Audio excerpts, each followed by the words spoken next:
Sveiki visi! Hello! Čia yra mūsų Forumo TV. Panašus į radiją, bet ne radijas. Jo! Norite naujienų? Din. Neseniai buvo konkursas. Supedinė užėmė 1 vietą, aš užėmiau 2 vietą, o Exailim 3, o Silvija 4. Kiti buvo pamiršę formą, nes pavadinimas buvo kitoks. Jo, šiandien keičiau dizainą.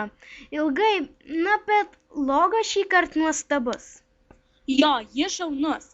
Labai noriu naujų personažų, bet mūsų forume su mumis tik 4 nariai. Žiauru, bet žinau, jog bus daug daugiau vėliau. Ieško moderatorių, jų mums šiuo momentu žiauriai reikia, yra tik viena. Ne tik, kursim naują grupę žalios spalvos. Padėjėjus, jie dažniausiai bus prie Skypo adminų čatų, nes jie padės dėl dizaino, vadinsis dizaino padėjėjai. Tokių seniai reikėjo. Aha. Na, iki tos grupės visą laiką aš keičiau dizainą. Viena. Ai, bet nesvarbu. Kitas naujienos. Tan.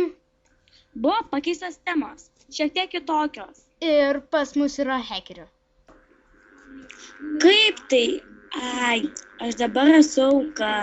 Taip, mūsų sausinuko vakare aplanko kažkas. Mes jį vadiname hekeriu. Mūsų keptas sausinuko. Kai kažkas su manim žiauriai elgėsi. Buvo atidarytas šopas by Exailim. O Silvija daug sukūrė temų. Hei, ar nemanot, jog TV ar radio buvo visai gera idėja? Maniau taip, kai jau pasiūlė ją. Na, manau, naujienų tiek. Ok, iki visiems. Iki. Su jumis Buvo superinė ir sausainiukas. Woohoo! O dabar maža dovanėlė nuo sausainuko. Patyna žmona sušlaposi naujus batus ir sugalvoja padžiovinti orkaitėje. Aišku, užmiršta, batai sudega. Kaip čia vyrui pasakyti, kad nebūtų vėjo?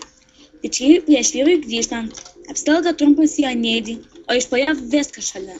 Pas išgirdo su žingsnis sveikiamą pusę, atsisuka, pasilekia ir plauna grindis. Vyrui akis didelės, čiumpa brangiai ir...